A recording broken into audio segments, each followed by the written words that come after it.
Hello students, welcome to the YouTube channel of Prince Civil Services.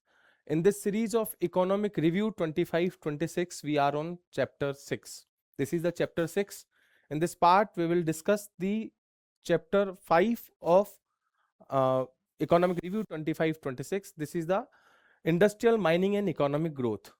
अभी तक RS के prelim में नए पैटर्न से जितने भी एग्जाम्स हुए हैं, लगभग हर पेपर के अंदर इस चैप्टर के अंदर जो कंटेंट है वहां से क्वेश्चन देखने को मिलता है. I have included economic review chapter details, some extra details so far जो आपके एग्जाम के लिए रिलेवेंट है, चाहे वो बॉडीज हो चाहे पॉलिसीज हो, अदर जो भी इंफॉर्मेशन है उस इंफॉर्मेशन को भी मैंने आपके लिए इस चैप्टर के अंदर इंक्लूड किया है.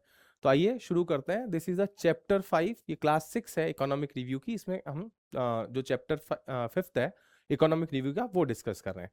तो आइए इसको शुरू करते हैं.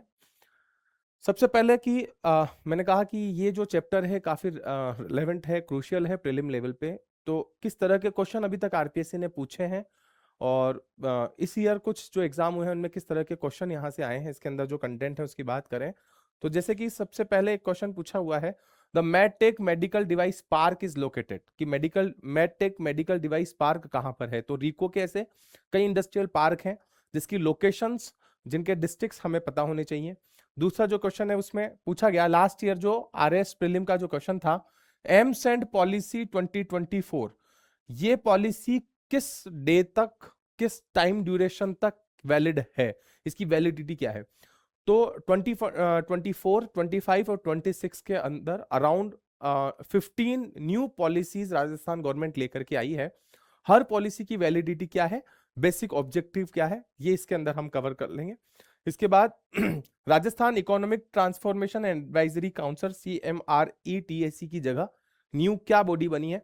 तो इंडस्ट्रियल एंड पॉलिसी मेकिंग के लिए क्या क्या बॉडीज है, वो बॉडीज किस ईयर बने, उनकी स्ट्रक्चर क्या है, हम इसे इस पार्ट में कवर करेंगे. इसी के साथ में क्वेश्चन पूछा गया कि which of the park zone not developed by the RIICO in Rajasthan. तो राजस्थान में जो रिको के इंडस्ट्रियल एरियाज हैं उनकी लोकेशन क्या है, इसमें से किस पार्क को डेवलप कर चुका है रिको, किससे डेवलप करने का प्लान है, ये सब डिटेल्स इस चैप्टर के अंदर है. तो कई सारे पॉलिसीज हैं, इंडस्ट्रियल सेक्टर के जो एरियाज हैं, क्लस्टर्स हैं, उनसे रिलेटेड जो पॉलिसीज हैं, जो डिस्ट्रिक्ट्स हैं, वो उसके अंदर हम कवर करेंगे. इसके बाद एम्प्लॉयमेंट से रिलेटेड जो भी प्रोविजंस, जो भी पॉलिसीज, जो भी न्यू स्कीम्स राजस्थान के अंदर थी उसे हम डिस्कस करेंगे.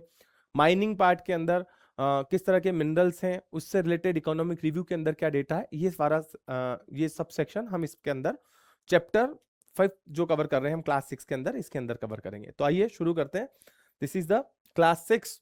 सबसे पहले बात की हमने फर्स्ट क्लास में भी इसे डिस्कस किया, सेक्टोरल कंट्रीब्यूशन. अगर GSVA के अंदर हम इंडस्ट्रियल सेक्टर का कंट्रीब्यूशन देखें, इससे पहले हमने एग्रीकल्चर सेक्टर का देखा, इसके बाद अगर हम इंडस्ट्रियल सेक्टर की देखें तो 2011-12 के कांस्टेंट प्राइसेस पर ये जो इंडस्ट्रियल सेक्टर का कंट्रीब्यूशन था वो 28.21 हमने डिस्कस किया. और करंट प्राइजेस पर ही अगर हम इसको देखें तो करंट प्राइजेस पर ये 26.55% है. आपको प्रीलिम लेवल पर इस तरह के जो फैक्ट्स हैं, ये जो कंट्रीब्यूशन है, may be current year prices से या कांस्टेंट प्राइजेस से ये पूछ सकता है, तो इसे आप बार बार रिवाइज करते रहें. अगर हम इंडस्ट्रियल सेक्टर की बात करें तो इंडस्ट्रियल सेक्टर का GSVA कंट्रीब्यूशन 26.55% है. आइए यहां से हम आगे बढ़ते हैं. इसके बाद अगर हम इस पूरे इंडस्ट्रियल सेक्टर का जो GSVA है इसकी वैल्यू को देखें तो it is around 4.54 lakh crore rupees total GVA. लेकिन इस GVA में सबसे मैक्सिमम जो कंट्रीब्यूशन है वो है कंस्ट्रक्शन सेक्टर से, यानी कि जो राजस्थान की इकोनॉमी है, राजस्थान की इकोनॉमी के अंदर करंट प्राइजेस पर 24-25 के जो प्राइजेस गिवन है, करंट प्राइजेस के डेटा पर जो GVA इंडस्ट्रियल सेक्टर से जो कंट्रीब्यूशन है, ग्रोस वैल्यू एडिशन जो हमने देखा था फर्स्ट क्लास में, GVA ये टोटल है 4.54 लाख करोड़. लेकिन इस पूरे जो इंडस्ट्रियल सेक्टर है उसके अंदर माइनिंग, मैन्युफैक्चरिंग, इलेक्ट्रिसिटी, गैस और कंस्ट्रक्शन एक्टिविटी के अंदर से जो रेवेन्यू जनरेट हुआ वो टोटल इसके अंदर होता है. लेकिन अगर इंडस्ट्रियल सेक्टर की बात करें तो इसके अंदर सबसे मैक्सिमम कंट्रीब्यूशन जो आता है वो आता है कंस्ट्रक्शन एक्टिविटी से, और सेकंड लार्जेस्ट जो आता है वो आता है आपका मैन्युफैक्चरिंग से. तो मैन्युफैक्चरिंग और कंस्ट्रक्शन एक्टिविटी से सबसे मैक्सिमम इसके अंदर कंट्रीब्यूशन हमें देखने को मिलता है।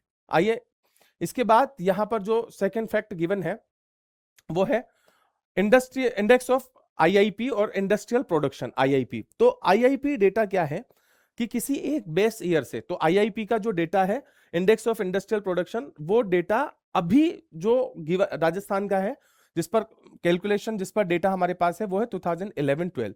But recently government of India ने जो आईआईपी का बेस ईयर है उसे चेंज कर दिया और वो ईयर हो गया 22-23। अगर प्रीलिम में आपको इकोनॉमिक रिव्यू से डेटा पूछा जाता है तो they will ask the base year 2011-12 जो आईआईपी गिवन है इकोनॉमिक रिव्यू के अंदर। लेकिन इसी ईयर जून 26 के अंदर आईआईपी का पूरे ऑल ओवर इंडिया के लिए जो बेस ईयर है वो बेस ईयर चेंज हो गया। It is updated, it is 2022-23। तो बेस ईयर से रिलेटेड क्वेश्चन पूछ सकता है। तो आईआईपी का न्यू बेस ईयर जो है वो 22-23 है। बट हम इकोनॉमिक रिव्यू के पर्सपेक्टिव से जो डिस्कस करेंगे वो 2011-12 का बेस ईयर है। आईआईपी क्या चीज है? इंडस्ट्रियल एक्टिविटीज में कितना चेंज आया, कितना रिफॉर्म आया, कितना उसमें इंक्रीमेंट हुआ।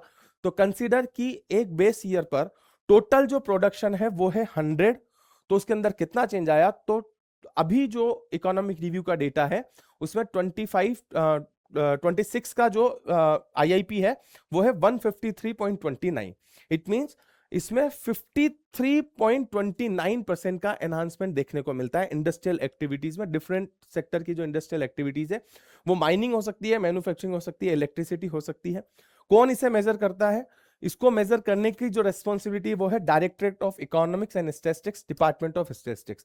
ये डिपार्टमेंट वही है जो इस इकोनॉमिक रिव्यू को भी प्रिपेयर करता है। तो directorate of economics and statistics, department of statistics, Rajasthan. तो ये जो डायरेक्टरेट है ये आईआईपी का डेटा प्रोड्यूस करता है। 25-26 के लिए इकोनॉमिक रिव्यू में जो आईआईपी का डेटा है वो है 153.29। या हम इसे अगर इंटरप्रेट करें तो ये भी हो सकता है कि बेस ईयर के कंपैरिजन में 53.29% का एनहांसमेंट है। तो ये हमारे पास आईआईपी का डेटा है। यहां से हम आगे बढ़े, इंफ्रास्ट्रक्चर डेवलपमेंट, इसमें सबसे पहले बात करते हैं हम रीको की। तो रीको का जो लोगो है, रीको की जो टैगलाइन है, ग्रोथ विद राजस्थान। ये जो रीको, जस्ट अ सेकेंड, ये जो रीको है, रीको की जो फॉर्मेशन ईयर है वो है 1969। बट जो रीको का जब फॉर्मेशन हुआ तो ये जो रीको है, Rajasthan state industrial development and investment corporation, इससे रिलेटेड एक क्वेश्चन आपको प्रीलिम में जरूर देखने को मिलेगा। तो रीको का जो फॉर्मेशन ईयर है वो है 1969। बट रीको 1969 में जो एग्जिस्ट हुआ वो आया Rajasthan state industrial mineral development corporation, it means RSIMDC के नेम से। फिर होता यह है कि 1980 में इसको बाइफरकेट किया जाता है। 1980 में RSIMDC जो है वो बाइफरकेट हुआ 2 बॉडीज के अंदर। एक बॉडी वहां से निकल के आई RIICO, it means Rajasthan state industrial development and investment corporation. और इसके बाद दूसरी जो बॉडी निकल के आई वो है Rajasthan state mineral development corporation, RSMDC। तो 1969 में रीको की पेरेंट बॉडी बनी, 1980 में इसका बाइफरकेशन हुआ। प्रीलिम में अगर आपको वो क्वेश्चन पूछेगा तो वहां पर आपको ऑप्शन 1969 ही गिवन होगा।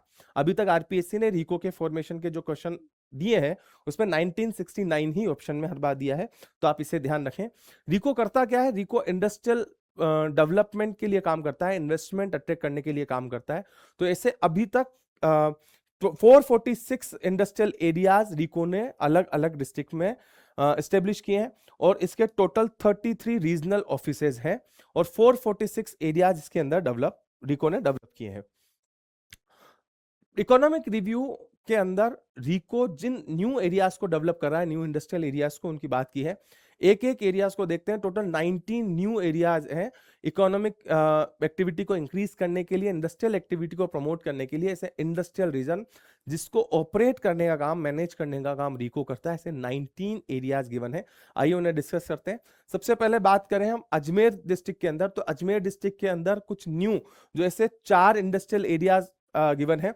सबसे पहले है अजय मेरू पालरा रीजन, दूसरा है आईटी पार्क जो अजमेर के अंदर आएगा। अब प्रीलिम लेवल पर वो ऑप्शंस में गिवन होगा आपको कि लाइक जो है अजय मेरू पालरा रीजन किस डिस्ट्रिक्ट के अंदर न्यू इकोनॉमिक एक्टिविटी को इंक्रीज करने के लिए, इंडस्ट्रियल एक्टिविटी को इंक्रीज करने के लिए रिको की जोन डेवलप होगी, रिको का पार्क डेवलप होगा। तो ऐसे इंडस्ट्रियल एरियाज अलग अलग डिस्ट्रिक्ट में, सबसे पहले हम बात कर रहे हैं अजमेर की, तो अजमेर के अंदर आपका Ajmer Palra, IT park, Khacharia Kishangarh and Kekri. आप इन्हें नोट कर सकते हैं, एक बार इसे रिव्यू करके जाएं एग्जाम से पहले। तो इस इंडस्ट्रियल एरिया से एक क्वेश्चन हर बार देखने को मिलता है, जैसे कि हमने लास्ट ईयर के क्वेश्चन डिस्कस किए, तो वहां मेडिकल टेक पार्क या रिको के अलग अलग एरियाज कौन से डिस्ट्रिक्ट में है, ये वहां पर गिवन था, ये क्वेश्चन वहां पर पूछे गए, तो आप इसे ध्यान रखें।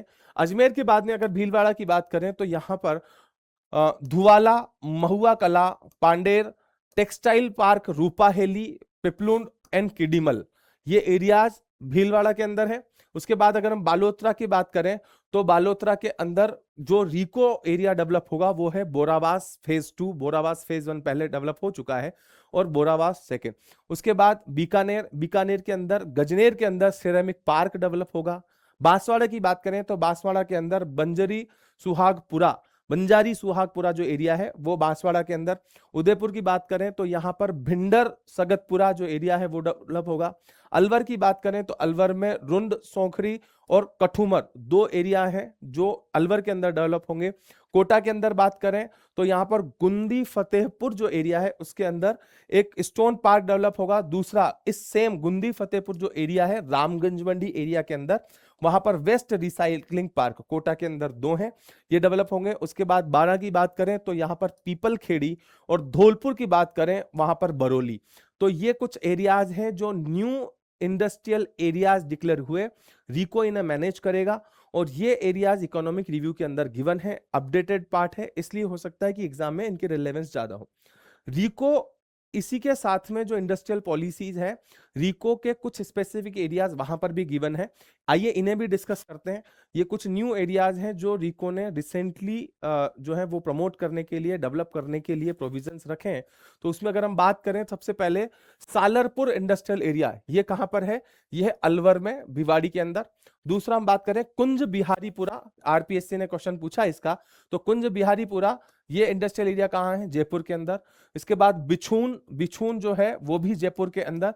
इसी की बात करें हम बोरानाड़ा, दो बार आरपीएससी में क्वेश्चन पूछ चुके हैं कि बोरानाड़ा इंडस्ट्रियल एरिया कहां पर है, तो उसकी डिस्ट्रिक्ट है जोधपुर, बोरानाड़ा इंडस्ट्रियल एरिया जोधपुर।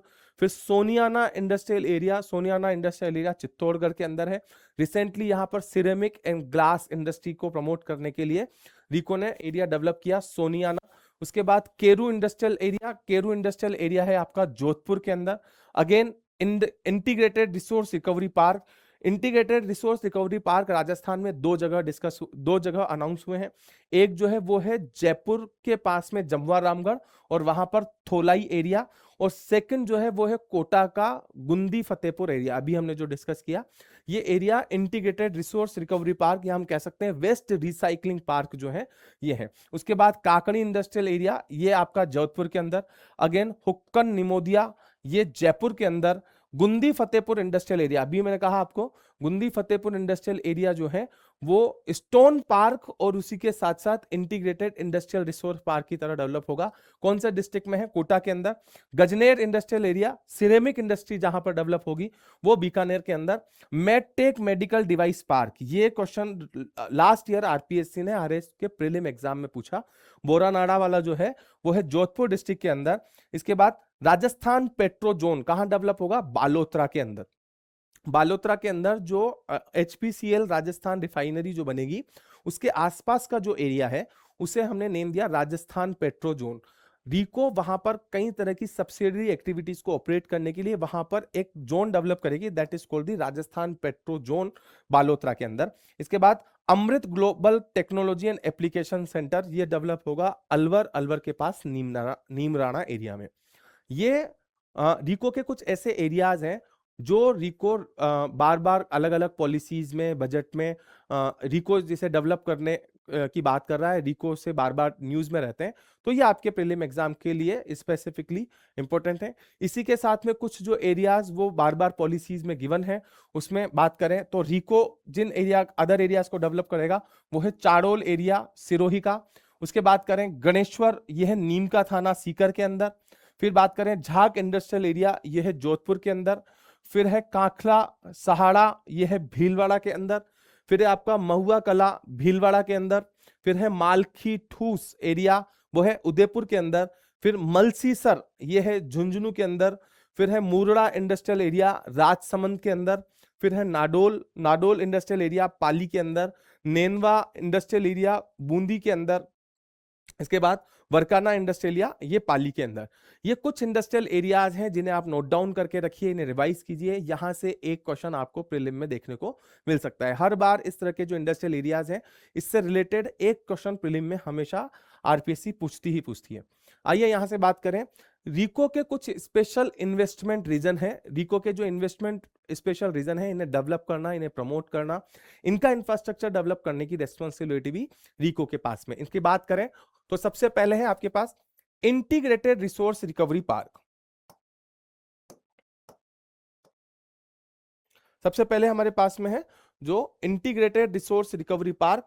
ये जो इंटीग्रेटेड रिसोर्स रिकवरी पार्क है, ये बेसिकली जो वेस्ट मटेरियल है उस वेस्ट मटेरियल की को प्रोसेस करना, रीप्रोसेस करना, ताकि एनवायरमेंट हजार्ड को वहां से रिमूव किया जा सके, एनवायरमेंट को प्रोटेक्ट किया सके और रिसोर्स वापस से यूज हो सके। तो ऐसा दो एरियाज हैं। सबसे पहले जयपुर के अंदर जो जमवा रामगढ़ है वहां पर है थोलाई विलेज के अंदर integrated resource recovery park. First है थोलाई जमवा रामगढ़, सेकेंड है गुंदी फतेहपुर एरिया, सेकंड जो है वो है गुंदी फतेहपुर एरिया, ये रामगंज मंडी एरिया है कोटा का। यहां पर दो जगहों पर integrated resource recovery park RIICO develop करेगा as a special investment region. उसके बाद स्टोन पार्क की बात करें तो सेम गुंदी फतेहपुर एरिया जो है कोटा का रामगंज मंडी, ये स्टोन पार्क की डेवलप होगा। कोटा के इस एरिया में मेजर जो स्टोन है वो माइन होता है कोटा स्टोन, एक स्पेशल कैटेगरी स्टोन है। तो ये जो स्टोन है उसका एरिया है वहां पर गुंदी फतेहपुर, वहीं पर स्टोन पार्क डेवलप होगा, रिको इसे डेवलप करेगा।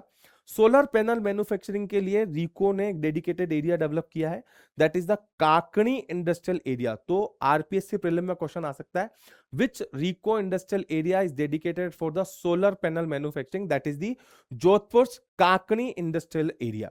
तो कुछ इंडस्ट्रियल एरिया हैं जो आपको याद रखने हैं प्रीलिम पर्सपेक्टिव से। इसके बारे में बात करें, कुछ इंडस्ट्रियल एरियाज हैं जो राइजिंग राजस्थान समिट में अनाउंस हुए और वहां पर जो है कुछ स्पेसिफिक इंडस्ट्रीज अनाउंस हुई। इसमें बात करें हम सिरेमिक एंड ग्लास इंडस्ट्री के लिए अगर बात करें तो यहां पर सोनियाना सिरेमिक एंड ग्लास जोन, ये कहां है? चित्तौड़गढ़ के अंदर। और यहां पर आसाही ग्लास इंडिया लिमिटेड, इंडिया की एक कंपनी है ग्लास मैन्युफैक्चरिंग कंपनी, वहां उसने अपना एक प्लांट डाला है। सेकंड, बीकानेर के अंदर डेवलप होगा Gajner ceramic and glass zone. तो सिरेमिक इंडस्ट्री के लिए, ग्लास जोन के लिए राजस्थान में रिको ने दो इन्वेस्टमेंट रीजन डेवलप किए हैं। First one is located in the Chittorgarh district, that is Soniyana ceramic. Second one is situated in the Bikaner district, that is the Gajner ceramic and glass zone. तो आइए इसके बाद बात करें हैंडीक्राफ्ट एंड फर्नीचर इंडस्ट्री के लिए जो एरिया, इंडस्ट्रियल एरिया रिको develop करेगा, that is Boranada extension industrial area Jodhpur के अंदर। बोरानाड़ा कई बार एग्जाम में आरपीएससी पूछ चुकी है। उसके बाद the concept of unity mall और पीएम एकता मॉल, ये जो स्टेच्यू ऑफ यूनिटी है उसके पास में इंडिया के जितने भी हैंडीक्राफ्ट्स हैं, इंडिया के प्रोमिनेंट जितने भी कल्चर आर्टिफैक्ट्स हैं, उनको प्रमोट करने के लिए there is a concept called the unity mall, PM Ekta mall इस तरह से नाम है। इसको राजस्थान में भी स्टेब्लिश किया जाएगा। राजस्थान में इसे स्टेब्लिश करने के लिए जो फंड्स हैं वो फंड्स प्रोवाइड हुए हैं इंडस्ट्री एंड कॉमर्स डिपार्टमेंट को। उसके लिए एक लैंड उसे प्रोवाइड की गई है गवर्नमेंट ऑफ राजस्थान को, और गवर्नमेंट ऑफ इंडिया ऐसे पीएम एकता मॉल हर स्टेट के अंदर डेवलप करेगी। राजस्थान में इसको एग्जीक्यूट करना, इसे ऑपरेट करना, every responsibility is on the RIICO. तो रिको इसकी इंप्लीमेंटेशन एजेंसी है। पीएम एकता मॉल कहां पर प्लेस होगा? ये होगा जयपुर के अंदर। तो ये रिको के कुछ एरियाज थे। आइए इसके बाद में हम पीएम एकता मॉल के बाद में हम डिस्कस करते हैं कम्युनिकेशन एंड इंफ्रास्ट्रक्चर वाला पार्ट। अगर हम कम्युनिकेशन इंफ्रास्ट्रक्चर की बात करें तो यहां पर जो बात होगी वो होगी आपकी डेडिकेटेड कॉरिडोर्स की, रेलवे सेक्टर की, रोड हाईवे नेटवर्क की। तो अगर राजस्थान की बात करें रेलवे की, तो railway Rajasthan have the second largest railway network इन राजस्थान, जिसमें कुछ डेडिकेटेड रेलवे प्रोजेक्ट्स जो हैं जिनसे राजस्थान के अंदर कुछ कनेक्शन है, तो फ्यूचरिस्टिक रेलवे प्रोजेक्ट जो हैं वो है सबसे prominent Delhi Ahmedabad high speed railway project, जिसे हमने राजस्थान के अंदर कई सारा लैंड अलॉटमेंट इसके लिए हो चुका है। तो Delhi Ahmedabad high speed railway network जो है वो राजस्थान में होकर के पास होगा। Second, Delhi Alwar RRTS project, RRTS means rapid railway transit system, ये दिल्ली से लेकर के अलवर तक होगा। Second, Jaipur metro railway expansion project, तो जयपुर मेट्रो का जो नेक्स्ट फेज है वो रिसेंटली अनाउंस हुआ। उस नेक्स्ट फेज में जो अनाउंसमेंट है वो एक स्पेसिफिक लोकेशन के लिए है, आरपीएससी में भी प्रीलिम एग्जाम में वो पूछ सकती है। तो जयपुर मेट्रो का जो फेज 2 है वो डेवलप कहां से होगा? It is from Prahladpura to Todi Mod. तो प्रहलादपुरा से तोदी मोड़ के लिए इसका एक्सपांशन हुआ है, और राजस्थान में रिफाइनरी प्रोजेक्ट के साथ में इसका अनाउंसमेंट हुआ है, जयपुर मेट्रो फेज 2। उसी के साथ राजस्थान में एट ए प्रेजेंट एग्जिस्टिंग 7 एयरपोर्ट्स हैं, जिसमें कुछ एयरपोर्ट्स को एयरफोर्स ऑपरेट करती है और कुछ जो एयरपोर्ट्स हैं वो एयरपोर्ट अथॉरिटी ऑफ इंडिया उसे ऑपरेट करती है।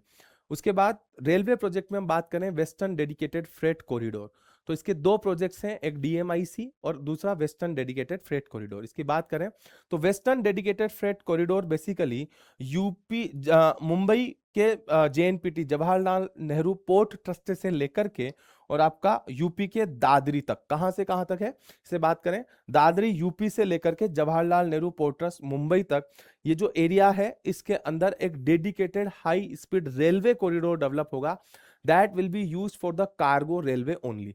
तो ये जो पूरी रेलवे लाइन है, ये रेलवे लाइन की जो लेंथ है वो है 1504 किलोमीटर टोटल, दादरी यूपी से लेकर के और महाराष्ट्र तक, मुंबई तक, ये 1504। आउट ऑफ दैट 1504 किलोमीटर 39% जो एरिया है या 567 है वो राजस्थान में से पास होती है। तो वेस्टर्न डेडिकेटेड फ्रेट कॉरिडोर में जो राजस्थान की टोटल लेंथ है वो है 567 किलोमीटर, और ये जो एरिया है ये पूरी जो रेलवे लाइन है, इस रेलवे लाइन के या डेडिकेटेड फ्रेट कॉरिडोर जो है, इस टोटल फ्रेट कॉरिडोर के दोनों साइड में 150 किलोमीटर का जो एरिया है वो इंडस्ट्रियल कॉरिडोर की तरह डेवलप होगा। तो वेस्टर्न डेडिकेटेड फ्रेट कॉरिडोर का अगर हम रूट देखें तो ये जो पूरा रूट है, इस रूट के दोनों तरफ 150 किलोमीटर्स में जो एरिया होगा उसे स्पेशल इकोनॉमिक कॉरिडोर की तरह डेवलप करेंगे। तो वेस्टर्न डेडिकेटेड फ्रेट कॉरिडोर के बाद अगर बात करते हैं हम, तो that is called the Delhi Mumbai industrial corridor. ये डीएमआईसी जो है, इसको रिसेंटली इसका नेम चेंज हो गया है और इसको अब जो है वो बोला जाएगा NICD। तो NICDC it's means national industrial corridor development program. तो पहले इसे हर जगह पर डॉक्यूमेंट्स में बोला गया दिल्ली मुंबई इंडस्ट्रियल कॉरिडोर, और अब इसे ही रीनेम करके इस प्रोजेक्ट को बढ़ा करके इसको कर दिया गया है national industrial corridor development program. तो NICDC या फिर हम बात करें अर्लियर जिसे हमने DMIC कहा, DMIC क्या है? तो वेस्टर्न डेडिकेटेड फ्रेट कॉरिडोर, ये जो पूरी रेलवे लाइन है इसके दोनों साइड में 150 किलोमीटर एरिया में कुछ एरियाज हैं जिसे हम क्या बोलेंगे, उसको हमने कहा इन्फ्लुएंस रीजन। ये इन्फ्लुएंस रीजन ये इंडस्ट्रियल जोन की तरह डेवलप होंगे। राजस्थान में जो total western dedicated freight corridor की जो लेंथ है 567 किलोमीटर, इसमें टोटल 5 इन्फ्लुएंस रीजन या 5 industrial areas western Delhi Mumbai industrial corridor या NICDC में डेवलप होंगे। इसमें अभी आउट ऑफ 5 2 रीजन अनाउंस हो चुके हैं। उसमें जो फर्स्ट रीजन जो है फेज में वो है खुशखेड़ा भिवाड़ी नीमराणा इन्वेस्टमेंट रीजन। तो ये जो खुशखेड़ा नीमराणा भिवाड़ी जो इंडस्ट्रियल रीजन है, या इसको हमने कहा KBNIR, इसमें टोटल 43 विलेजेस हैं, और ये 43 विलेजेस जो हैं ये केवल 2 डिस्ट्रिक्ट से हैं। One Khairthal Tijara, second one is the Kotputli Behror. Second phase 1 के अंदर खुशखेड़ा, और खुशखेड़ा के बाद दूसरा जो एरिया डेवलप होगा वो है Jodhpur Pali Marwar industrial area JPMIA। तो JPMIA जो है उसके अंदर सिर्फ और सिर्फ पाली डिस्ट्रिक्ट के 9 विलेजेस हैं। देखिए खुशखेड़ा भिवाड़ी नीमराणा इन्वेस्टमेंट रीजन में 2 डिस्ट्रिक्ट के 43 विलेजेस हैं। JPMIA यानी कि जोधपुर पाली मारवाड़ इंडस्ट्रियल एरिया, इसके अंदर टोटल 9 विलेजेस हैं पाली डिस्ट्रिक्ट के अंदर। ये जो दोनों एरियाज डेवलप होंगे, इनके लिए एक स्पेशल पर्पस व्हीकल या एक अलग से कंपनी बनाई गई है, और उस कंपनी को जो नेम दिया गया है that is the Rajasthan industrial corridor development corporation, और कॉल्ड द RIDCO, रिडको। तो आरपीएससी प्रीलिम में कई जो ऐसे बॉडीज हैं, उनका फॉर्मेशन ईयर, उनका ऑब्जेक्टिव ये पूछती है। तो there is a one body called RIDCO। What is RIDCO? Rajasthan industrial corridor development corporation. ये जो बॉडी है, इस बॉडी की फॉर्मेशन हुई 2022 के अंदर। इसका पर्पस क्या है कि डीएमआईसी या एनआईसीडीसी के अंदर जितने भी इंडस्ट्रियल एरियाज हैं उन्हें डेवलप करना। तो बेसिकली इसे कुछ पैसा गवर्नमेंट ऑफ इंडिया की जो बॉडी है एनआईसीडीसी और रिको जो है, उन दोनों को मिलाकर के फंड्स डेवलप होंगे। नेशनल गवर्नमेंट या गवर्नमेंट ऑफ इंडिया इसके अंदर टोटल 49% इक्विटी अमाउंट देगी, 51% इन्वेस्टमेंट रिको का होगा, और ऐसा करके एक कंबाइंड बॉडी बना दी जिसको बोला हमने रिडको 2022 के अंदर। इसका पर्पस क्या है? तो ये जो KBNIR जो है और JPMI जो है, इसको डेवलप करना, ये इंडस्ट्रियल एरिया को डेवलप करना, ऑपरेट करना, इसे रिको ऑपरेट नहीं करेगा। रिको ने नेशनल गवर्नमेंट से इक्विटी शेयर लेकर के 49% जो है अमाउंट लेकर के एक न्यू बॉडी डेवलप की है, that is RIICO, Rajasthan industrial corridor development corporation. इसका जो फॉर्मेशन ईयर है वो है 2022। ये आपको यहां पर ध्यान रखना है।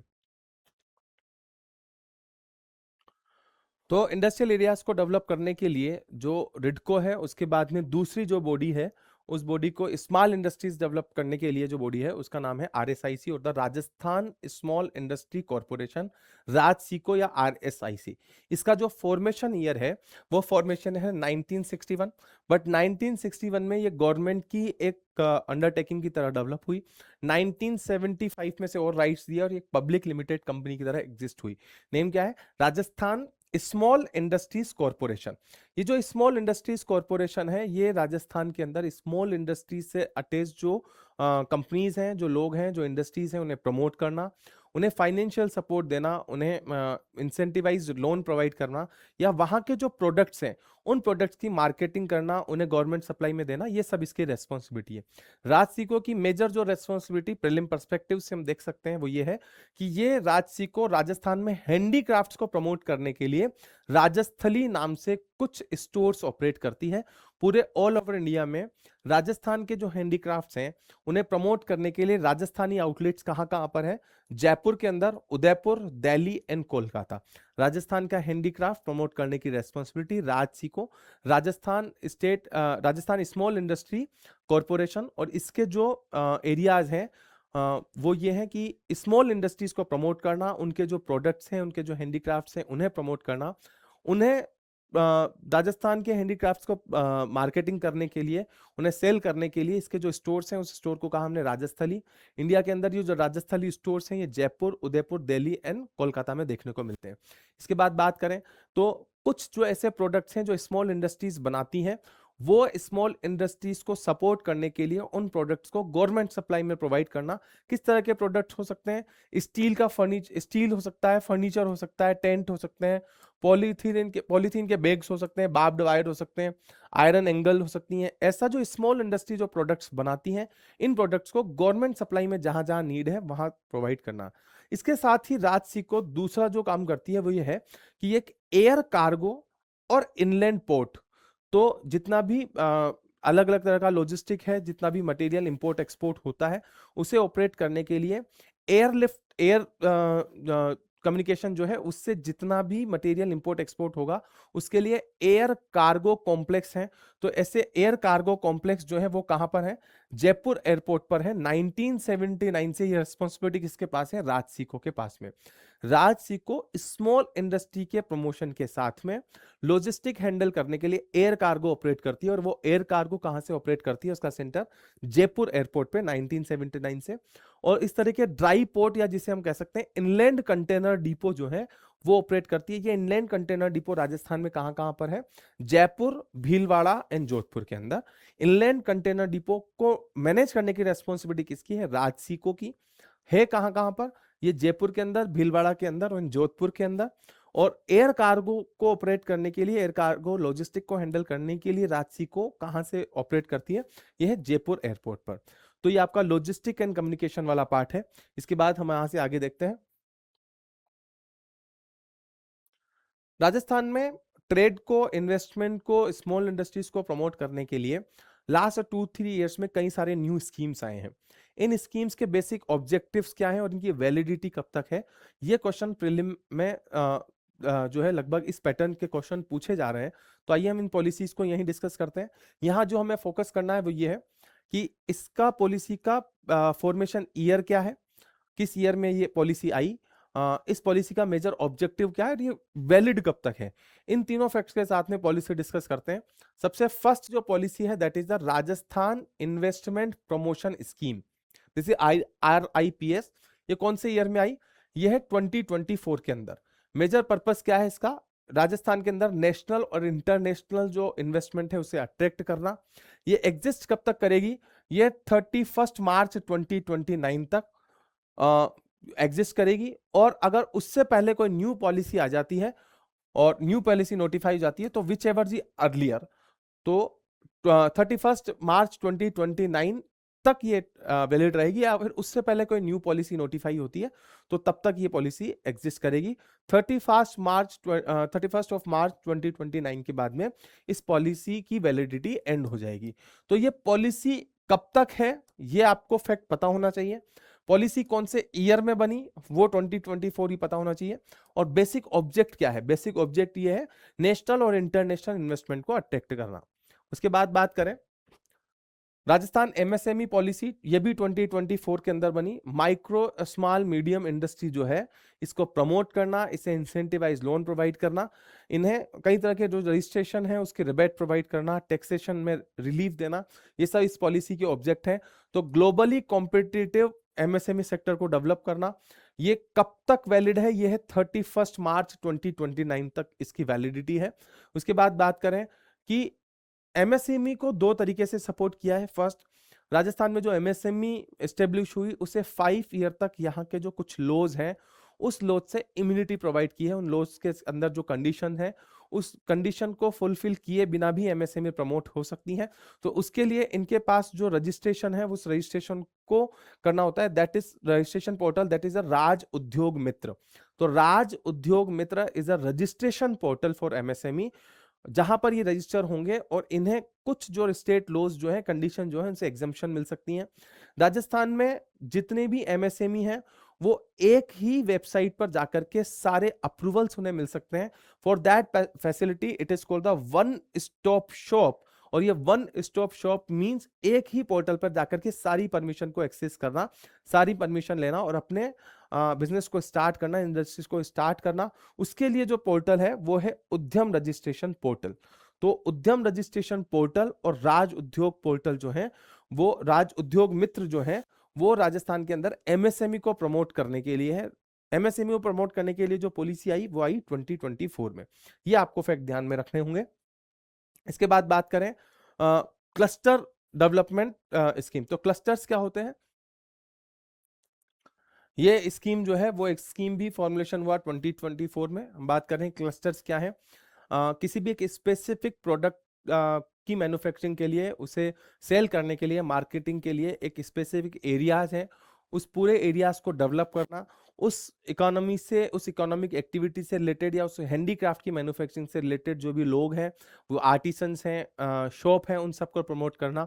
For that purpose a new scheme was, new policy was formulated that called integrated cluster development policy. कब बनी, 2024 में। कब तक एग्जिस्ट होगी, सेम 31 मार्च 2029 तक। ये आपको हर पॉलिसी में ध्यान रखना है। इसके बाद में इसका ऑब्जेक्टिव क्या है, राजस्थान में जो MSME सेक्टर है उसके जो अलग अलग क्लस्टर्स हैं उनको प्रमोट करना, उनकी क्वालिटी को एनहांस करना, उनकी एफिशिएंसी को एनहांस करना, ताकि राजस्थान में जो हैंडीक्राफ्ट इंडस्ट्री है वो हैंडीक्राफ्ट के प्रोडक्ट्स, वो इंडस्ट्री अच्छे से डेवलप हो सके। तो इसके लिए इसमें मेन जो पर्पज है वो है आर्टिसंस को, क्राफ्टमैन्स को, वीवन को, इन सब के क्लस्टर डेवलप करना, उन्हें सपोर्ट करना। पॉलिसी 2024 में आई। तो मैच ऑफ दी फॉलोइंग में कई बार ऐसे क्वेश्चन देखने को मिलते हैं जहां पे RPSC पॉलिसी का नेम और उसका जो रेस्पेक्टिव ईयर है उसे मैच ऑफ द फॉलोइंग में पूछती है, तो यहां पर आप ये ध्यान रखेंगे। उसके बाद बात करें, राजस्थान लॉजिस्टिक पॉलिसी बनी 2025 में। राजस्थान लॉजिस्टिक पॉलिसी बनी 2025 में, लेकिन इसकी वैलिडिटी भी 31 मार्च 2029 तक, या इससे पहले कोई इसी की जगह न्यू पॉलिसी बन करके आ जाए तब तक ये वैलिड रहेगी। इसका एंड पीरियड 31 मार्च 2029 है, जब तक इससे पहले कोई और पॉलिसी ना आए। राजस्थान लॉजिस्टिक पॉलिसी का मेन पर्पस क्या है? राजस्थान के अंदर world class logistic centres develop करना, लॉजिस्टिक पार्क डेवलप करना, और ये इसका पोर्ट है जिसमें ड्राई पोर्ट डेवलप करना हो सकता है, एयर कार्गो डेवलप करना हो सकता है, स्टोरेज सेंटर डेवलप करना हो सकता है। ये इसके पर्पज है। इसके बात करें, राजस्थान में ऐसे जो कुछ पोटेंशियल लॉजिस्टिक हब हो सकते हैं वो देखते हैं। यहां पे आपको जिस चीज को फोकस करना है वो ये है कि कुछ एरियाज हैं राजस्थान के अंदर, कुछ डिस्ट्रिक्ट हैं जो स्पेसिफिक इंडस्ट्री के लिए नोन है। एक specific industries, specific type of product से रिलेटेड वो एरियाज हैं। तो आइए इसको देखते हैं। यहां से आप मैच ऑफ द फॉलोइंग में या किस डिस्ट्रिक्ट में किस तरह की इंडस्ट्री को प्रमोट किया है राजस्थान गवर्नमेंट ने, ये देखने को मिल सकता है। सबसे पहले बात करें हम फर्नीचर इंडस्ट्री के लिए, गारमेंट इंडस्ट्री के लिए, इंजीनियरिंग गुड्स, टेबल वेयर और ऑटो कंपोनेंट्स के लिए जो एरिया है वो एरिया है जयपुर का सीतापुरा, VKI है, Vishwakarma industrial area, Bindayaka, Kukas, Jhotwara and Bagru. ये जयपुर का ये जो एरिया है ये मेजरली गारमेंट इंडस्ट्री के लिए, इंजीनियरिंग गुड्स जो है उनके लिए, फर्नीचर इसके लिए। इसके बाद बात करें जोधपुर, जोधपुर में बोरानाड़ा, बासनी और मंडोर। ये जो एरिया है मेजर, ये एरिया फर्नीचर एंड हैंडीक्राफ्ट के लिए डेडिकेटेड है। उसके बाद बात करें उदयपुर, उदयपुर के अंदर मादड़ी, सुखेर एंड कालवास जो एरिया है वो अलग अलग टाइप के मिनरल, स्टोन, इलेक्ट्रिकल प्रोडक्ट और हैंडीक्राफ्ट प्रोडक्ट्स के लिए है। बीकानेर, बीकानेर के अंदर जो एरियाज हैं वो है करणी, बीचवाल एरिया और खारा एरिया। इसके अंदर कई तरह के वूल, बीकानेर मेजरली जो प्रोड्यूस कर रहा है वो कर रहा है वूल, वूल से related products, agro based products, mineral products. उसके बाद बात करें अलवर, अलवर के आसपास जितने भी एरिया या अलवर के आसपास जितने भी डिस्ट्रिक्ट्स हैं वो ऑटोमोबाइल इंडस्ट्री के लिए फेमस है। तो अलवर, भिवाड़ी, नीमराणा और घिलोट और मत्स्य इंडस्ट्रियल एरिया, ये जो इंडस्ट्रियल एरिया है इसके अंदर मेजर जो प्रोडक्ट्स हैं वो है auto components, electric components, pharma components, अलग अलग केमिकल प्रोडक्ट्स जो है, इंजीनियरिंग आइटम और सिरेमिक एंड ग्लास। इसके बाद बात करें कोटा के अंदर, तो कोटा का जो एरिया है वो फर्टिलाइजर, स्टोन, सीमेंट इंडस्ट्री और हैंडीक्राफ्ट के लिए। उसके बाद अजमेर, अजमेर जो लॉजिस्टिक हब है वो राजस्थान के जितने भी एरियाज हैं उनके लिए एक सेंट्रल नोड की तरह काम करेगा। वहां से इंपोर्ट, वहां से एक्सपोर्ट करना इजी होगा। उसके बाद भीलवाड़ा एंड चित्तौड़गढ़, भीलवाड़ा एंड चित्तौड़गढ़ जो है टेक्सटाइल एंड सीमेंट इंडस्ट्री के लिए प्रमोट किए जाएंगे। तो ये कुछ इंडस्ट्रियल एरियाज राजस्थान के डिस्ट्रिक्ट और उनमें किस किस तरह के प्रोडक्ट्स हैं, इस तरह का क्वेश्चन आपको प्रीलिम में देखने को मिल सकता है। आइए यहां से हम आगे बात करें, तो एक राजस्थान में टेक्सटाइल सेक्टर को प्रमोट करने के लिए जो पॉलिसी आई वो है राजस्थान टेक्सटाइल अपैरल पॉलिसी 2025। तो टेक्सटाइल की जो पॉलिसी है वो पॉलिसी 25 में बनी और सेम मार्च 31 2029 या उससे पहले कोई पॉलिसी आ जाती है तब तक ये एग्जिस्ट करेगी। राजस्थान में ये जो पॉलिसी है इस पॉलिसी को डेवलप करने का काम, इस पॉलिसी के ऑब्जेक्टिव्स को एग्जीक्यूट करने का काम इंडस्ट्री एंड कॉमर्स डिपार्टमेंट का है। और राजस्थान जो है वो पूरे इंडिया में 4th largest cotton producing state है। ये फैक्ट आपको ध्यान रखना है, Rajasthan is the 4th largest cotton producing state in India and Rajasthan is also the first largest wool producing state है। राजस्थान में जो वूल का प्रोडक्शन है वो नेशनल लेवल पे सबसे मैक्सिमम है। Rajasthan rank first in wool production. Total contribution कितना है? 47.53% जो वूल है वो अकेले राजस्थान कंट्रीब्यूट करता है। कॉटन प्रोड्यूसिंग में 4th रैंक है, वूल प्रोडक्शन में ऊन का जो प्रोडक्शन है उसमें राजस्थान की रैंक फर्स्ट है। ये फैक्ट आपको ध्यान में रखना है। राजस्थान में कुछ इंटीग्रेटेड टेक्सटाइल पार्क डेवलप होंगे। ये जो इंटीग्रेटेड टेक्सटाइल पार्क जो है उसमें एक फर्स्ट पार्क है पाली के अंदर जिसका नेम है नेक्स्ट जन टेक्सटाइल पार्क, इसकी लोकेशन है Pali. Second Kishangarh hitech textile park, इसकी लोकेशन है अजमेर।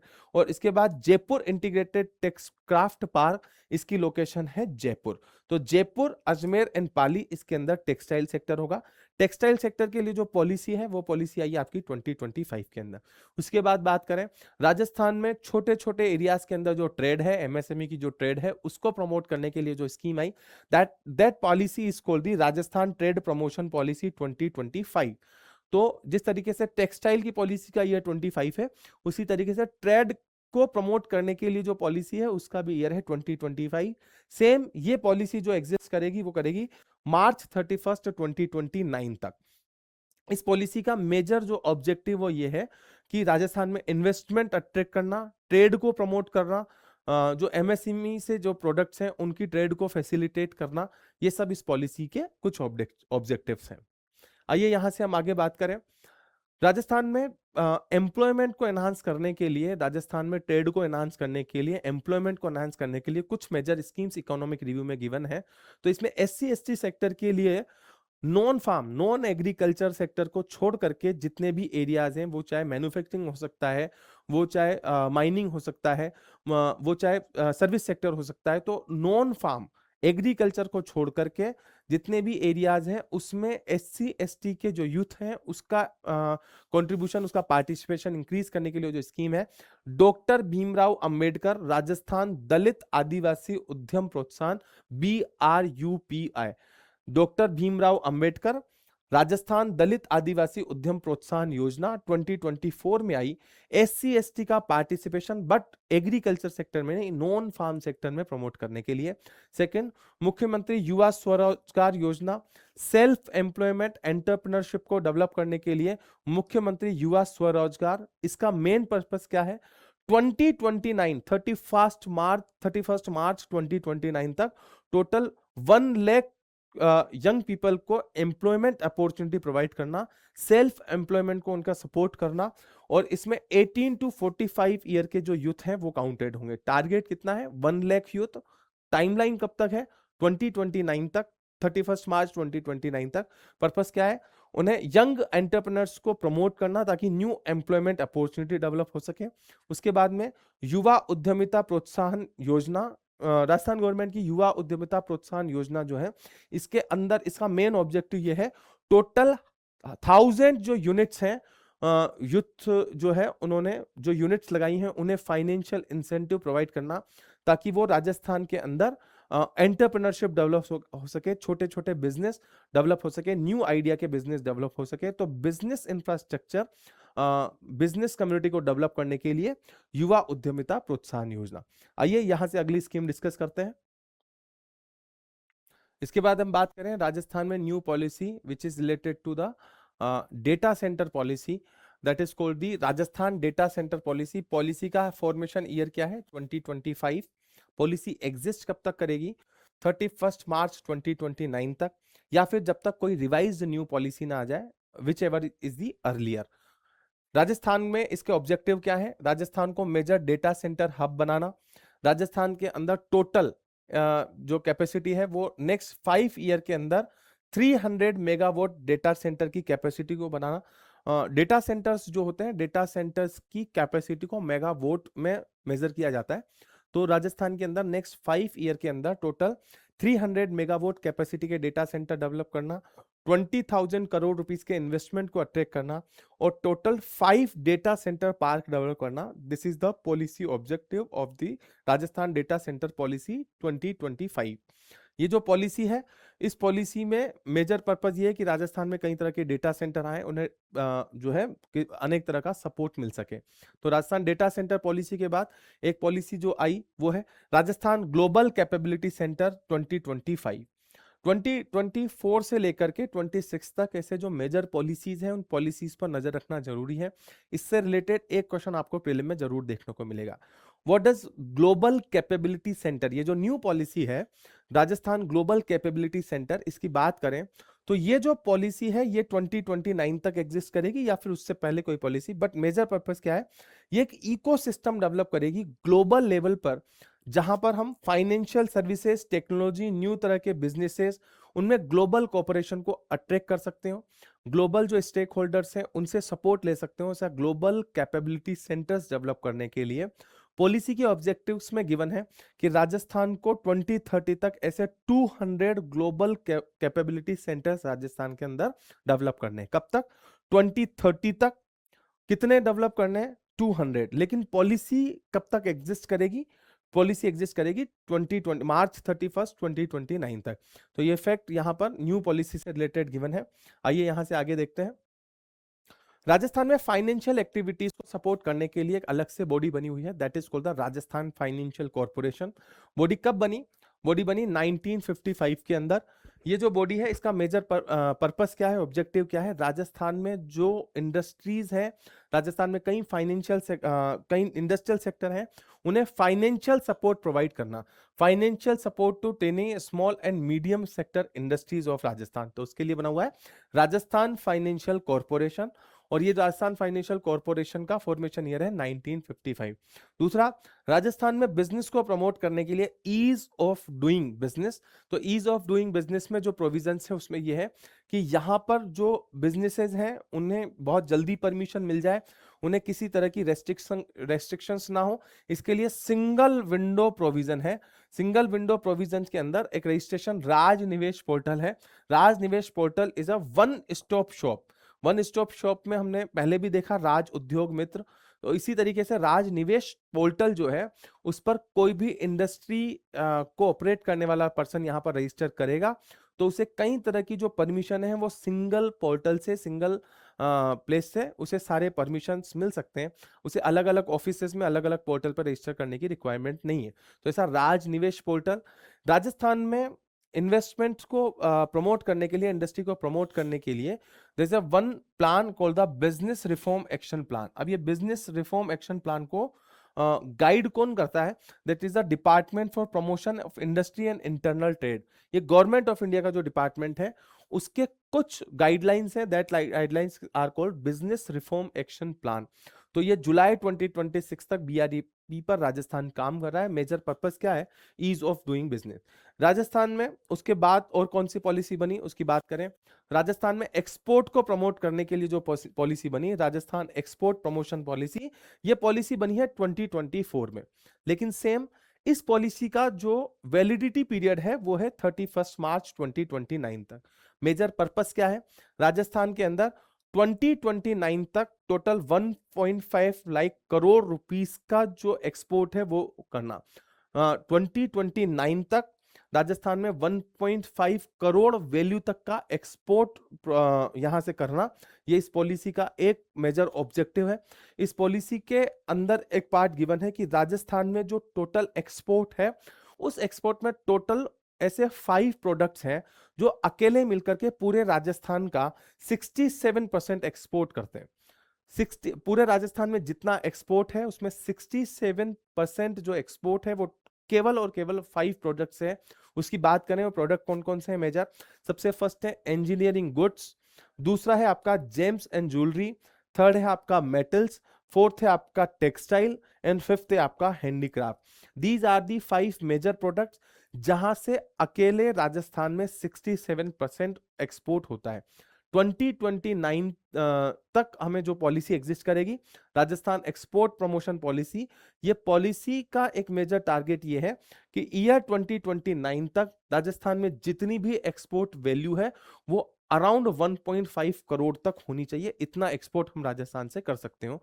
तो एक्सपोर्ट को प्रमोट करना, जो इंडस्ट्रीज एक्सपोर्ट ओरिएंटेड है उन इंडस्ट्रीज को सपोर्ट करना, ये इस पॉलिसी के ऑब्जेक्टिव्स हैं। उसके बाद एक्सपोर्ट को प्रमोट करने के साथ साथ राजस्थान में दूसरा आया वन डिस्ट्रिक्ट वन प्रोडक्ट। पूरी नेशनल स्कीम थी। इसी तरीके से राजस्थान में हर डिस्ट्रिक्ट का एक एक्सक्लूसिव प्रोडक्ट को वन डिस्ट्रिक्ट वन प्रोडक्ट का स्टेटस मिला। ये राजस्थान में वन डिस्ट्रिक्ट वन प्रोडक्ट वाली जो पॉलिसी है, इस पॉलिसी को भी मार्च 31 2029 तक डिक्लेयर हुआ है। यानी कि मार्च 31 2029 तक यहां पर वन डिस्ट्रिक्ट वन प्रोडक्ट जो पॉलिसी है उसमें हर डिस्ट्रिक्ट को एक स्पेसिफिक प्रोडक्ट अनाउंस हुआ है, वो उस डिस्ट्रिक्ट का एक्सक्लूसिव प्रोडक्ट है और उस प्रोडक्ट के ऊपर उन्हें विशेष काम करना है जिससे उसका एक्सपोर्ट बढ़ सके, ओवरऑल हमारा राजस्थान का एक्सपोर्ट बढ़ सके। वन डिस्ट्रिक्ट वन प्रोडक्ट से यहां से हमें क्या क्वेश्चन देखने को मिल सकता है? किस डिस्ट्रिक्ट का कौन सा एक्सक्लूसिव प्रोडक्ट है उस डिस्ट्रिक्ट का वो एक्सक्लूसिव प्रोडक्ट हमें ध्यान में होना चाहिए। प्रीलिम लेवल पर मैच ऑफ द फॉलोइंग या किसी फैक्चुअल बेस में वो क्वेश्चन पूछा जा सकता है। आइए जल्दी से इस लिस्ट को देखते हैं।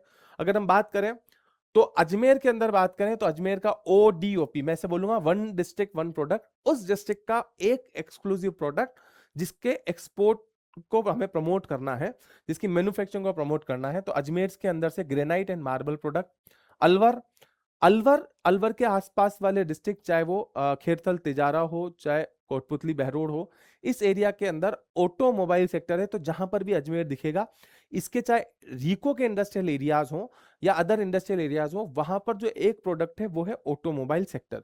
तो ये आपको विशेष ध्यान रखना है। तो अलवर ऑटोमोबाइल पार्ट्स। बालोतरा, बालोतरा के अंदर टेक्सटाइल पार्क।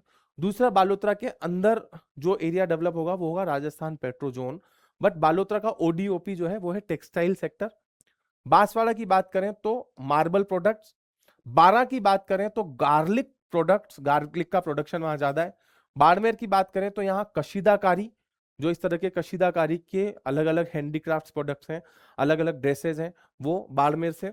ब्यावर की बात करें तो क्वार्ट्ज एंड फेल्ड्सपार, क्वार्ट्ज और फेल्ड्सपार जो है वो अलग अलग स्टोन, अलग अलग केमिकल प्रोडक्ट्स के लिए, अलग अलग हैंडीक्राफ्ट्स में जो स्टेच्यूज हैं उन्हें बनाने के लिए यूज में आते हैं। भरतपुर की बात करें तो यहाँ एग्रो बेस्ड प्रोडक्ट्स, अलग अलग तरह के एग्रो बेस्ड प्रोडक्ट्स हो सकते हैं, सीड हो सकते हैं, ऑयल सीड हो सकते हैं। भीलवाड़ा की बात करें तो यहाँ पर टेक्सटाइल।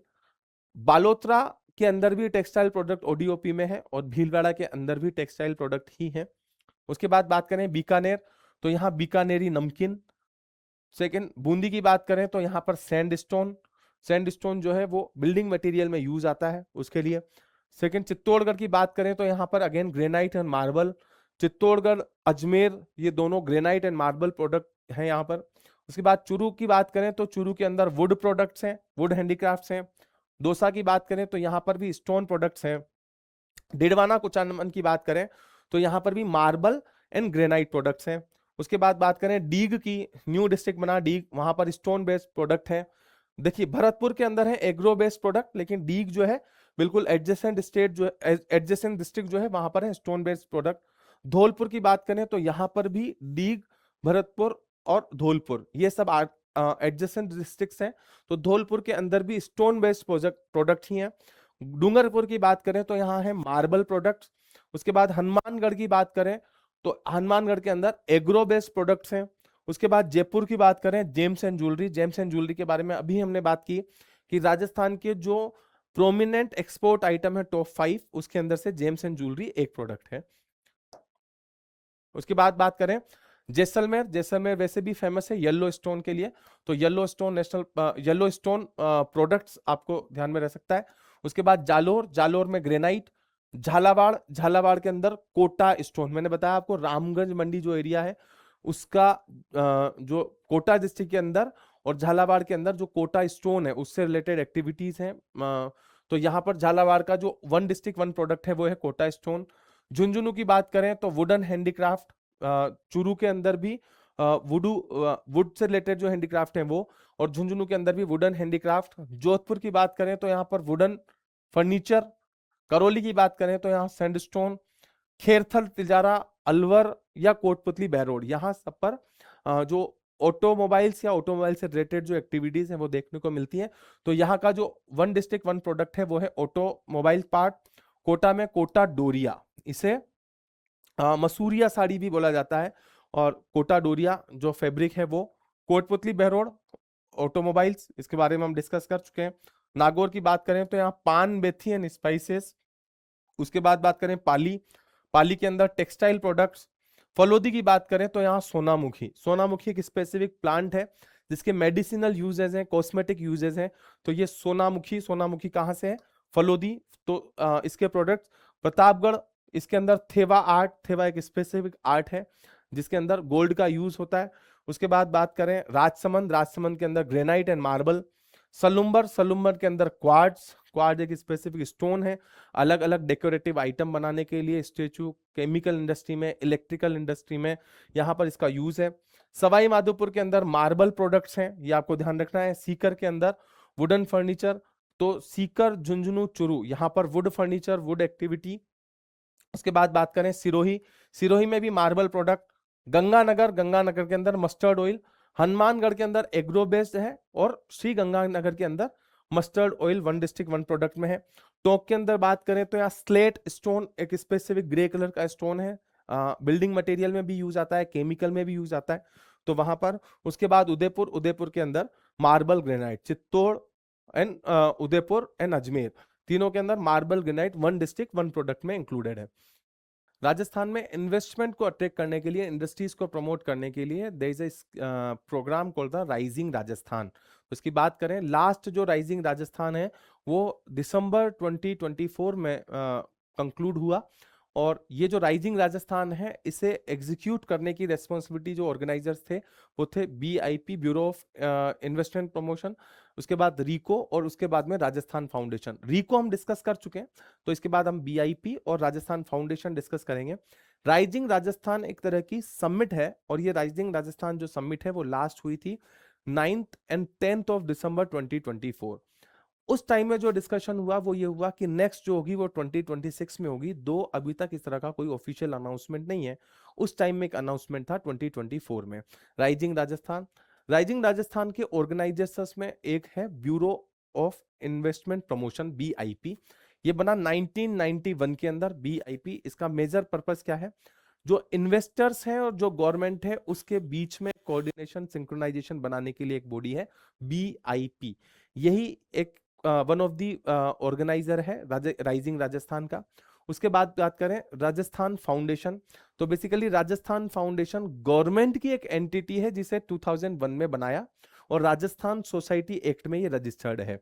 तो स्टेट गवर्नमेंट की नोडल एजेंसी है जिसका काम है राजस्थान के जो नॉन रेजिडेंट राजस्थानीज हैं, ये नॉन रेजिडेंट राजस्थानी से कम्युनिकेशन करना, उन्हें राजस्थान की तरफ अट्रैक्ट करना, उनमें से कोई इंडस्ट्रियलिस्ट हैं तो उन्हें राजस्थान में इन्वेस्टमेंट के लिए प्रमोट करना, राजस्थान से रिलेटेड जो डायस्पोरा है उस डायस्पोरा से कम्युनिकेशन करना। राजस्थान फाउंडेशन राजस्थान के कल्चर को वर्ल्ड वाइड, पूरे नेशन वाइड प्रमोट करना, ऐसे कुछ रेस्पॉन्सिबिलिटीज हैं। इसके कई सारे चैप्टर्स हैं, तो अभी एग्जिस्टिंग जो है उसमें 26 चैप्टर इसके काम करते हैं, और 14 चैप्टर न्यू अनाउंसमेंट हुए हैं लास्ट ईयर। थोड़ा सा इसे डिटेल में देखते हैं। राजस्थान फाउंडेशन बना कब, 2001 के अंदर बना ये, और रजिस्टर्ड है 1958 सोसाइटी एक्ट में। ये नोडल एजेंसी है। मेजर पर्पस क्या है, राजस्थान के नॉन रेजिडेंट राजस्थानी जो है, राजस्थान से बिलोंग करते हैं लेकिन वर्ल्ड के दूसरे कंट्रीज में या इंडिया की अलग स्टेट्स में वो रह रहे हैं, उनसे कम्युनिकेशन करना। टोटल 26 चैप्टर्स अभी इसके एग्जिस्टिंग हैं, जिसमें 14 नेशनल हैं और 12 इंडिया के अंदर हैं। अलग अलग जगह चैप्टर्स हैं जहां पर राजस्थान के जो डायस्पोरा हैं, नॉन रेजिडेंट राजस्थानी हैं, जिनसे कम्युनिकेशन हो सकता है। Last year 2025 10th of December 2025, इस डेट को राजस्थान का पहला प्रवासी राजस्थानी दिवस सेलिब्रेट हुआ। तो पहला फैक्ट यह है कि राजस्थान का फर्स्ट प्रवासी राजस्थानी दिवस कब सेलिब्रेट हुआ, 10th ऑफ दिसंबर 2025 को जयपुर के अंदर, यहां पर द फर्स्ट प्रवासी राजस्थानी दिवस। सेकंड राजस्थानी प्रवासी दिवस कब होगा, 10th ऑफ दिसंबर 2026। इसका अनाउंसमेंट हो चुका है। 2025 में राजस्थान का पहला प्रवासी दिवस, और राजस्थान प्रवासी दिवस सेकंड जो होगा वो 2026 10th ऑफ दिसंबर को सेलिब्रेट होगा। और ये जो लास्ट ईयर 25 वाला जो था उसके अंदर 14 न्यू चैप्टर और अनाउंसमेंट हुए हैं। तो 26 चैप्टर राजस्थान फाउंडेशन के पहले से हैं, और 14 और हो गए, तो इसका मतलब टोटल राजस्थान फाउंडेशन के 40 चैप्टर्स इंडिया और वर्ल्ड वाइड काम करते हैं, जिसमें वर्ल्ड वाइड जो है कुवैत, ओमान, मलेशिया, थाईलैंड, ऐसे कंट्रीज के अंदर, और राजस्थान के अंदर केरल, सिक्किम, पंजाब, हरियाणा, यहाँ पर राजस्थान फाउंडेशन के चैप्टर्स को स्टार्ट करने का कुछ प्रोविजंस लास्ट टाइम रखे गए हैं। तो ये राजस्थान फाउंडेशन है। मे बी पॉसिबल यहाँ से एक क्वेश्चन आपको देखने को मिले, इस बार कहीं सारा डिस्कशन था। राजस्थान में जो नॉन रेजिडेंट राजस्थानीज हैं उनसे कांटेक्ट रखने के लिए, उन्हें राजस्थान से कनेक्ट रखने के लिए एक पॉलिसी डेवलप हुई, that is called non resident Rajasthan policy और प्रवासी राजस्थानी पॉलिसी। प्रवासी राजस्थान पॉलिसी जो बनी वो बनी आपकी 2025 के अंदर। ये पॉलिसी हमेशा एग्जिस्ट करेगी जब तक कोई न्यू पॉलिसी ना आ जाए। इस पॉलिसी का 2029 तक कोई वैलिडिटी पीरियड नहीं है। जब तक कोई न्यू पॉलिसी ना आ जाए इसको क्वेश्चन ना कर दिया जाए, इसको सस्पेंड ना कर दिया जाए, चेंज ना कर दिया जाए, तब तक ये पॉलिसी एग्जिस्ट करेगी। कोई डेट इसका एंड टाइम नहीं है। नॉन रेजिडेंट राजस्थान, प्रवासी राजस्थानी पॉलिसी 2025 में बनी। इसमें एक डेडिकेटेड डिपार्टमेंट डिसाइड हुआ, डोरा, DOR है, that is called department of domestic and overseas Rajasthan affairs. Department of domestic and overseas Rajasthan affairs, Rajasthan के जितने भी प्रवासी हैं उनसे कम्युनिकेशन करना। राजस्थान फाउंडेशन के जो ऑब्जेक्टिव्स हैं उनके लिए ये पॉलिसी डेवलप हुई। इसमें एक पोर्टल डेवलप हुआ, Rajasthan development support portal. Rajasthan में स्कूल, हॉस्पिटल या अदर एक्टिविटीज जहां पर कोई नॉन रेजिडेंट प्रवासी राजस्थानी किसी भी तरह का कंट्रीब्यूशन देना चाहता है, मॉनेटरी कंट्रीब्यूशन देना चाहता है, उसके लिए एक dedicated portal is develop, Rajasthan development support portal, जिसमें राजस्थान के विकास के लिए जो प्रवासी राजस्थानी है वो अपना योगदान यहां पर दे सकते हो। आइए यहां से हम आगे बढ़ते हैं। अगली जो हम बात करते हैं वो है, अब हम मिनरल सेक्टर की बात करेंगे। कौन कौन से मिनरल सेक्टर राजस्थान के अंदर, मिनरल्स राजस्थान के अंदर है। मिनरल सेक्टर को प्रमोट करने के लिए जो पॉलिसी है वो पॉलिसी आई 2024 में, Rajasthan mineral policy 2024। Rajasthan mineral policy जो है वो लंबे टाइम तक एग्जिस्ट करेगी, इसका किसी तरह का एंड पीरियड अभी तक डिसाइड नहीं है। राजस्थान की जो मिनरल पॉलिसी है उसकी जो एंड डेट है, एक्सपायरी डेट है, वो नहीं है। जब तक ये पॉलिसी है या फिर कोई न्यू पॉलिसी ना आ जाए, इसे चेंज ना कर दे, तब तक इसकी वैलिडिटी है। सेकंड, राजस्थान की मिनरल पॉलिसी 24 के ऑब्जेक्टिव क्या है कि जो मिनरल का जो एरिया है उस एरिया को 2047 तक 2% करना। राजस्थान में at present 58 kind of mineral का एक्सट्रैक्शन होता है, ये 58 मिनरल से यहां से 70 करना। राजस्थान में टोटल 80 काइंड ऑफ मिनरल्स मिलते हैं, लेकिन उसका कॉमर्शियल एक्सट्रैक्शन 57 और 58 मिनरल्स का होता है। इसको बढ़ा करके 70 करना 2047 तक। राजस्थान का जो मिनरल सेक्टर है उसके अंदर 50 lakh new employment opportunity increase करना 2930 तक। और राजस्थान में 1 करोड़ लोगों को मिनरल सेक्टर के अंदर different kind of employment provide करना 2046-47 तक। ये इसके कुछ ऑब्जेक्टिव हैं। इसी पॉलिसी की बात करें तो राजस्थान में ऑयल, मिनरल, गैस, इन सब की बात करें तो राजस्थान के अंदर टोटल 82 वेराइटीज के मिनरल्स हैं। इस 82 वेराइटीज में 57 या 58 का कॉमर्शियल एक्सट्रैक्शन राजस्थान के अंदर होता है, जिसमें राजस्थान केवल और केवल राजस्थान से मिनरल निकलते हैं। उनमें अगर हम बात करें तो उसमें सबसे पहले है लेड एंड जिंक। जिंक और लेड जो है, और इसी के साथ में जो एक्सट्रैक्शन होता है वो होता है सिल्वर का। तो लेड, जिंक और सिल्वर, इसमें राजस्थान की मोनोपोली है। उसके बाद वोल्स्टोनाइट स्टोन की बात करें, सेलेनाइट, कैल्साइट एंड जिप्सम, ये वो मिनरल्स हैं जिनका प्रोडक्शन सिर्फ राजस्थान करता है। Lead, zinc, silver, wollastonite, selenite, calcite and आपका जिप्सम, इसका सिर्फ और सिर्फ प्रोडक्शन जो है वो राजस्थान करता है। राजस्थान में जितने मिनरल का एक्सट्रैक्शन है, अगर उनकी बात करें तो 90% जो रेवेन्यू है वो राजस्थान में कुछ लिमिटेड जो मिनरल्स है सिर्फ वहां से आता है। तो टोटल जो मिनरल एक्सट्रैक्शन है उसमें सिर्फ lead, zinc, limestone, lignite, iron और कॉपर की बात करें तो राजस्थान का जो मिनरल से निकलने वाला जो रेवेन्यू है वो 90% रेवेन्यू अकेले यहां से आता है। किस किस से? Lead, zinc, limestone, lignite, iron और कॉपर। और दूसरा फैक्ट ये है कि राजस्थान केवल और केवल राजस्थान किन किन मिनरल्स को निकालता है, पूरे इंडिया में और कहीं स्टेट से नहीं, सिर्फ और सिर्फ राजस्थान से आ रहे हैं। तो वो आपका लेड, जिंक और सिल्वर इसके अंदर है, वोल्स्टोनाइट, सेलेनाइट, कैल्साइट एंड जिप्सम। ये फैक्ट आपको ध्यान रखना है। यहां से बात करें आगे, कुछ ऐसे मिनरल्स हैं जिसका कंट्रीब्यूशन पूरे इंडिया के अंदर जितना अवेलेबिलिटी है उसका मैक्सिमम कंट्रीब्यूशन या मेजर कंट्रीब्यूशन सिर्फ और सिर्फ राजस्थान से जाता है। उसकी बात करें तो सबसे पहला जो मिनरल है पोटाश, पूरे इंडिया का 94% पोटाश राजस्थान से। सेकंड लेड, जिंक और इसी से रिलेटेड सिल्वर, तो इसका 88%, 89% जो प्रोडक्शन है वो केवल राजस्थान से, पूरे इंडिया के अंदर जितना भी सिल्वर है। वोल्स्टोनाइट की बात करें, पूरे इंडिया में जितना वोल्स्टोनाइट जाता है उसका 88% अलोन राजस्थान से। जिप्सम 82%, कई सारी इलेक्ट्रिकल इक्विपमेंट्स के अंदर, एग्रीकल्चर एक्टिविटी के अंदर यूज आता है जिप्सम। उसकी बात करें ओकरे, और इसको गेरू मिट्टी भी कहा जाता है हिंदी के अंदर, 81% राजस्थान से। उसके बाद बेंटोनाइट की बात करें, 75% अकेला राजस्थान से। फुलर्स अर्थ या मुल्तानी मिट्टी जिसे कहा जाता है, ये 74% अकेले राजस्थान से। डोलोमाइट की बात करें, 72% अकेले राजस्थान से। उसके बाद फेल्ड्सपार 66%। मार्बल, पूरे इंडिया में जितना मार्बल है उसका 63% अकेले राजस्थान से। एबेस्टस, कोपर, कोपर पूरे इंडिया का 54% कोपर जो है वो राजस्थान से जाता है।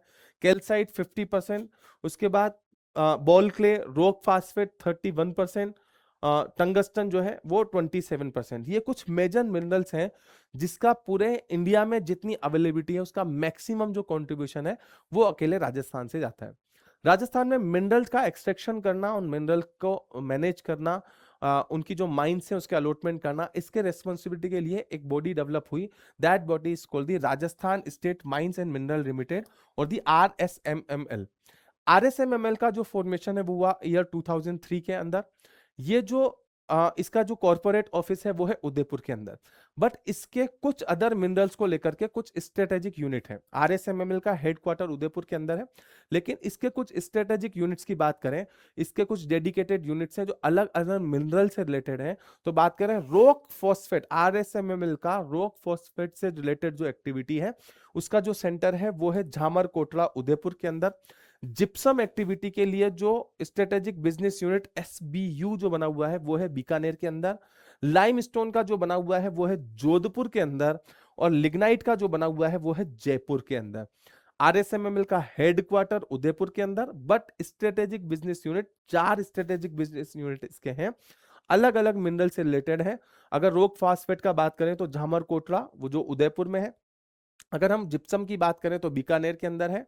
अगर हम लाइमस्टोन की बात करें तो जोधपुर के अंदर है, और लिग्नाइट जो है वो जयपुर के अंदर है।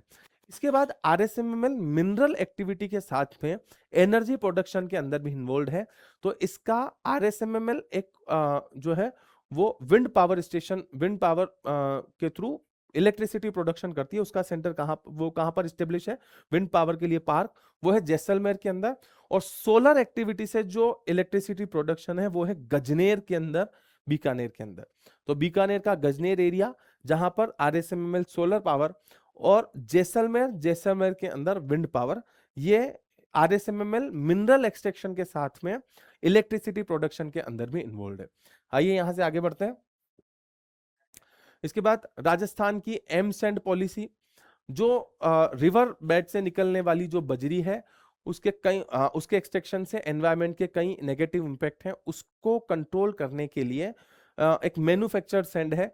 तो उस तरह की जो एनवायरमेंटल हजार्ड नहीं हो, एनवायरनमेंट पे नेगेटिव इंपैक्ट ना हो, इसके लिए एक पॉलिसी बनाई, राजस्थान एमसेंड पॉलिसी। ये पॉलिसी कब आई? ये पॉलिसी आई 2024 के अंदर। एग्जिस्ट कब तक करेगी? 29 तक। उसके बाद माइंस एंड मिनरल एक्टिविटी में दूसरी चीज है सीमेंट।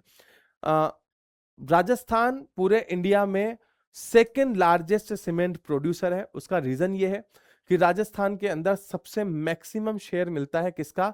सीमेंट ग्रेड और स्टील ग्रेड जो लाइमस्टोन है उसका।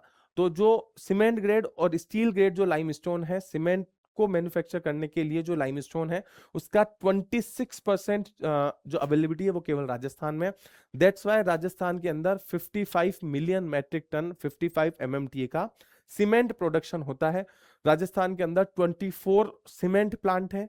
ये सीमेंट प्लांट की लोकेशन क्या है ये कई बार प्रीलिम लेवल पे पूछी जाती है, तो आप अपने ज्योग्राफी का जो स्टैटिक पार्ट है उसमें इंडस्ट्रीज वाले सेक्शन में इसे जरूर देखें।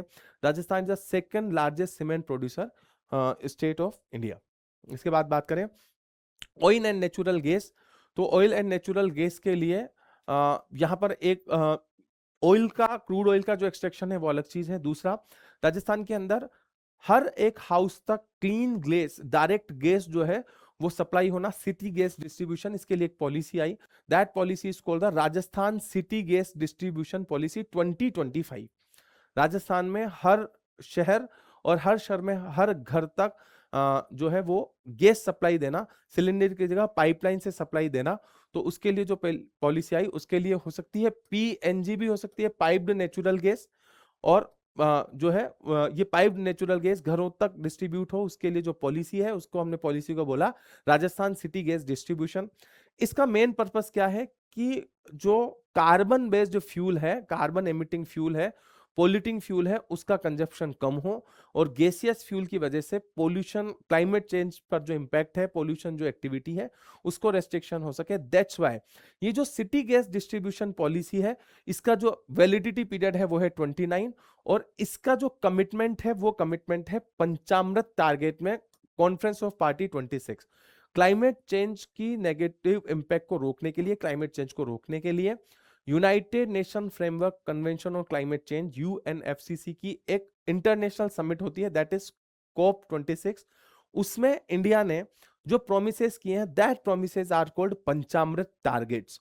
इसमें टारगेट्स में आपको ये ध्यान में रखना है कि ऐसे न्यू टारगेट इंडिया ने डिसाइड किए हैं 2031 से लेकर के 35 तक। तो अभी रिसेंटली हुए हैं, इसलिए दिसंबर तक जो आपका एग्जाम होगा, एनवायरमेंट आपके स्टैटिक पार्ट सिलेबस में है। तो ये जो न्यू टारगेट्स हैं, आप इन टारगेट्स को जरूर देखिए। लास्ट जो टारगेट्स हैं उन्हें पंचामृत टारगेट्स बोला, और पोल्यूशन कम करने के लिए हर किचन तक सिटी गैस का गैसियस फ्यूल का डिस्ट्रीब्यूशन हो, उसके लिए पॉलिसी। उसके बाद बात करते हैं ऑयल एंड पेट्रोलियम एक्सट्रैक्शन। अगर उसकी बात करें तो अगर हम बात करें तो राजस्थान जो है नेचुरल गैस का सेकंड लार्जेस्ट प्रोड्यूसर है। Rajasthan rank second in onshore natural gas production, और वो इसलिए है कि राजस्थान के अंदर टोटल जो है अलग अलग जो फील्ड है, यहाँ के जो पेट्रोलियम बेसिन्स हैं वहां पर काफी ज्यादा अवेलेबिलिटी है नेचुरल गैस की। इसके बाद बात करें नेचुरल गैस के बाद में जो एक्सट्रैक्शन होता है वो होता है क्रूड ऑयल का। पूरे इंडिया का 12% जो क्रूड है, क्रूड ऑयल है, वो राजस्थान से एक्सट्रैक्शन होता है। पूरे इंडिया के अंदर 28.7 MMTA क्रूड निकलता है, जिसमें से 3.42 million metric ton per annum जो क्रूड है वो अकेला राजस्थान, या पूरे इंडिया के क्रूड का 12% जो क्रूड है, क्रूड ऑयल जो है वो राजस्थान से एक्सट्रैक्शन होता है, ऑन शोर वाला। ठीक। उसके बाद बात करें ये जो पूरा ऑयल एक्सट्रैक्शन है, क्रूड जो है वो राजस्थान में कहां कहां अवेलेबल है उसकी अगर बात करें तो ऐसे 4 पेट्रोलियम बेसिन एरिया है। ये पेट्रोलीफेरस जो बेसिन्स हैं, ये टोटल 14 डिस्ट्रिक्ट्स के अंदर है राजस्थान के अंदर। इसमें सबसे फर्स्ट जो बेसिन है जो सबसे ज्यादा एक्टिव है वो है बाड़मेर सांचौर बेसिन। अगर इसको बात करें हम, बाड़मेर सांचौर बेसिन जो है इसको ऑपरेट करता है केयर्न इंडिया लिमिटेड, और ये बाड़मेर जो है बाड़मेर, जालोर और बालोतरा, ये जो रीजन है बाड़मेर, जालोर और बालोतरा वाला जो रीजन है, इस एरिया का बाड़मेर सांचौर बेसिन। उसके बाद बात करें जैसलमेर बेसिन, तो जैसलमेर, फलोदी और बीकानेर का कुछ एरिया जो है वो जैसलमेर फलोदी बेसिन है। उसके बाद बीकानेर नागौर बेसिन की बात करें तो बीकानेर, नागौर, गंगानगर, हनुमानगढ़ एंड चूरू जो एरिया है, इस एरिया के अंदर बीकानेर बीकानेर नागौर बेसिन है। उसके बाद विंध्यन बेसिन की बात करें तो इसके अंदर कोटा, बारां, झालावाड़, बूंदी, भीलवाड़ा, धौलपुर, करौली और चित्तौड़गढ़ ये एरिया है। तो टोटल 4 पेट्रोलियम बेसिन यहाँ पे देखे जा सकते हैं, जिसको हमने कहा पेट्रोलीफेरस बेसिन्स, और ये टोटल 14 डिस्ट्रिक्ट में कौन कौन से हैं? बाड़मेर सांचौर, जैसलमेर बेसिन, बीकानेर नागौर और विंध्यन बेसिन। तो इसके अंदर टोटल 14 डिस्ट्रिक्ट हैं, ये आपको ध्यान में रखने हैं। इसके बाद बात करें राजस्थान में कई जैसलमेर एरिया के अंदर कुछ प्रोमिनेंट ऑयल एक्सट्रैक्शन की साइट्स हैं, तेल के कुएं हैं, जिनसे रिलेटेड क्वेश्चन कई बार पूछ चुके हैं। आइए उनको देखते हैं। 15 ऑयल फील्ड्स हैं, मंगला, भाग्यम, ऐश्वर्या, सरस्वती, रागेश्वरी, कामेश्वरी, बागेवाला, भाकरी टिब्बा, चिनेवाला टिब्बा, ये 15 एरिया जो हैं वो जैसलमेर के अंदर है, जहां से oil extraction, natural gas extraction activity होती है। राजस्थान में जितना क्रूड निकल रहा है उस क्रूड को प्रोसीड करने के लिए एक रिफाइनरी अनाउंस हुई, that is called the Rajasthan refinery project. इस रिफाइनरी का नेम रखा गया है HRRL, it means HPCL Rajasthan refinery limited, HRRL, HPCL Rajasthan refinery limited.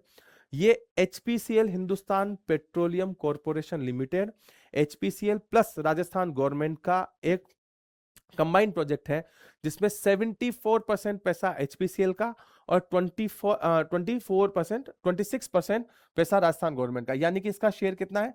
74:26। 26% पैसा गवर्नमेंट ऑफ राजस्थान, 74% पैसा HPCL इसमें कंट्रीब्यूट करेगी। ये जो रिफाइनरी है इसको हमने बोला राजस्थान पेट्रोलियम कॉम्प्लेक्स। ये पचपदरा जो है, पचपदरा बालोतरा डिस्ट्रिक्ट के अंदर पचपदरा के अंदर जाकर के स्टेब्लिश हुई है। यहाँ पर जितने भी प्रोडक्ट हैं वो BS6 standard, Bharat stage 6 standard के हैं, यानी कि पेट्रोल यानी कि डीजल वो BS6 इंजन में जो यूज आएगा। उसी के साथ पेट्रोल डीजल के साथ साथ यहाँ कुछ प्रोडक्ट्स और एक्सट्रैक्ट होंगे। दैट प्रोडक्ट किस किस तरह के हो सकते हैं? Polypropylene, LLPDE means linear low density polyethylene, HDPE it's mean high density polyethylene, benzene, toluene and butadiene, इस तरह के कुछ प्रोडक्ट्स भी निकलेंगे। इन प्रोडक्ट्स को सेल करने के लिए, मार्केटिंग के लिए, इन प्रोडक्ट को अदर इंडस्ट्रीज में प्रमोट करने के लिए बालोतरा डिस्ट्रिक्ट का जो पचपदरा एरिया है इसके आसपास रीको एक एरिया डेवलप करेगा, that is called the Rajasthan petro zone, RPZ। ये जो राजस्थान पेट्रो जोन है ये रीको डेवलप करेगा ताकि इस पेट्रोलियम के जो प्रोडक्ट हैं उनकी मार्केटिंग हो सके, उससे रिलेटेड एक्टिविटीज वहां पर डेवलप हो सके। उसके लिए ये जो राजस्थान के अंदर जो रिफाइनरी है, इस रिफाइनरी की अगर हम पोजीशन देखें तो ये रिफाइनरी बाड़मेर के अंदर है और इसको कनेक्ट करने के लिए यहां से एक हाईवे निकलता है, that highway is called the Jamnagar Amritsar expressway. Jamnagar Amritsar express में ये जो बाड़मेर HRL है इसके दो जगह कम्युनिकेशन है, ऊपर यहां पर भटिंडा रिफाइनरी और दूसरा जामनगर की रिलायंस रिफाइनरी। तो ये रिफाइनरी पर अपने प्रोडक्ट को सप्लाई करना, यहाँ के क्रूड को सप्लाई करना या अदर जगह से क्रूड सप्लाई के लिए जो यहां से हाईवे जो कनेक्टेड है वो है जामनगर अमृतसर एक्सप्रेसवे, जो राजस्थान में वेस्टर्न साइड है वहां से पास होता है। उसके बाद इसका कनेक्शन दो रिफाइनरी से है, भटिंडा रिफाइनरी और दूसरा जामनगर के अंदर रिलायंस की जो रिफाइनरी है वहां से। ये कुछ फैक्ट्स आपको यहां पर ध्यान में रखने हैं। इसके बाद बात करें तो यहां से बात होती है एम्प्लॉयमेंट जनरेशन की। एम्प्लॉयमेंट अनएम्प्लॉयमेंट के मेजरमेंट के लिए नेशनल स्टैटिस्टिकल ऑफिस जो है NSO, जब हमने अलग अलग प्राइस स्टैटिस्टिक्स GDP इन सब की बात की तो NSO जो है वो एक सर्वे प्रोड्यूस करता है, that survey is called periodic labour force survey, PLFS। जो PLFS का जो डेटा है उसमें एम्प्लॉयमेंट अनएम्प्लॉयमेंट की जो सिचुएशन है इंडिया और स्टेट की वो देखने को मिलती है। राजस्थान में जितने भी लेबर फैमिलीज हैं उस लेबर फैमिलीज में एम्प्लॉयमेंट अपॉर्चुनिटी के लिए, बिजनेस अपॉर्चुनिटी के लिए या मैरिज रिलेटेड एक्सपेंसेस को जो है वो देखने के लिए राजस्थान गवर्नमेंट ने एक स्कीम बनाई, दैट स्कीम इज कॉल्ड शुभ शक्ति योजना। शुभ शक्ति योजना में government of Rajasthan will provide 55,000 जो किशोरी बालिकाएं हैं उन्हें 55,000 रुपीज का एक अमाउंट, एक सपोर्ट अमाउंट दिया जाएगा। इस अमाउंट को शुभ शक्ति योजना बोला ताकि लेबर फैमिलीज की जो बच्चियां हैं उन बच्चियों को बिजनेस एक्टिविटी, उनकी एजुकेशन, उनकी शादी से रिलेटेड खर्चे, अमाउंट कितना है 55,000। उसके बाद मुख्यमंत्री युवा संबल योजना, राजस्थान में जो अनएम्प्लॉयड यूथ है उस अनएम्प्लॉयड यूथ को जो है मैक्सिमम 2 ईयर फेज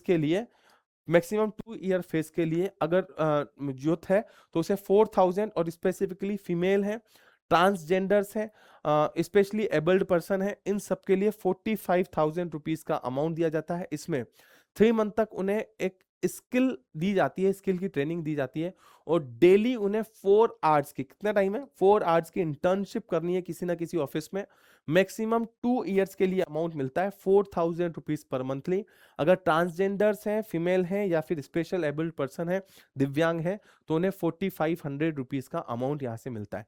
इस स्कीम को हमने बोला मुख्यमंत्री युवा संबल योजना, ये स्कीम आपको ध्यान रखनी है एम्प्लॉयमेंट में। दूसरा है नरेगा। नरेगा का जो पहले नाम होता था वो था Mahatma Gandhi national rural employment guarantee scheme, but now this year a new act is enacted, the Viksit Bharat Gram guarantee for Rozgar and Ajeevika mission. इसको शॉर्ट फॉर्म में हमने बोला VBG Ram ji. Full form क्या है?